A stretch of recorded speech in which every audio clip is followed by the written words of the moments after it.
தை மாத கடைசி முகூர்த்த நாளான இன்று கடலூர் அருகே உள்ள திருவந்திபுரத்தில் அமைந்துள்ள வேதநாத சுவாமி கோவிலில் 100க்கும் மேற்பட்ட திருமணங்கள் நடைபெற்றன. கோவிலில் ஔஷதகிரி மலையில் உள்ள திருமண மண்டபத்தில் திருமணத்திற்காக ஏராளமான மணமக்கள் தங்கள் உறவினர்களுடன் குவிந்தனர். இதனால் கோவிலை சுற்றிலும் பொதுமக்கள் கூட்டம் நிரம்பி வழிந்தது.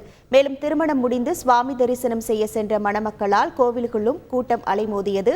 திருவந்திபுரம் தேவநாத சுவாமி கோவிலில் 110 திருமணங்கள் பதிவு செய்யப்பட்டதுடன் பதிவு பெறாமல் பல திருமணங்கள் நடைபெற்றதாக கோவில் நிர்வாகம் தரப்பில் தெரிவிக்கப்பட்டது.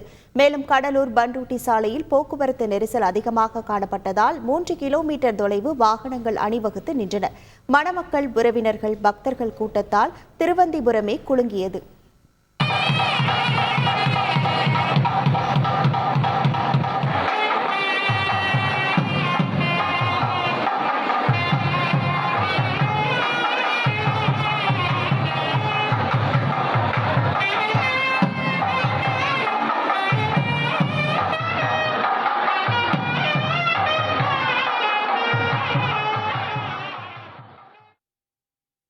இன்று தை மாதத்தின் கடைசி முகூர்த்த நாள் மற்றும் திருமணம் செய்வதற்கு மிகவும் ஏற்ற நாள் என்பதால் சென்னை திருவொற்றியூர் தியாகராஜா சுவாமி கோவிலில் இன்று ஏராளமான மணமக்களுக்கு திருமணம் நடைபெற்றது. திரும்பும் திசையெல்லாம் மாலையும் கழுத்துமாக மணமக்கள் குடும்பமாக புகைப்படங்களை எடுத்து மகிழ்ந்தனர்.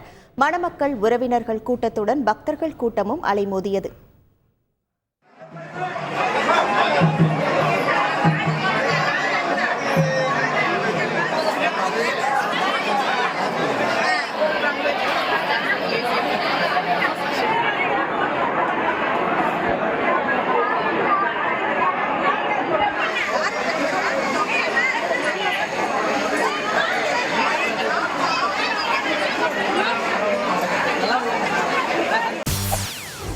செய்திகளை உடனுக்குடன் தெரிந்து கொள்ள உடனே சப்ஸ்கிரைப் பண்ணுங்க.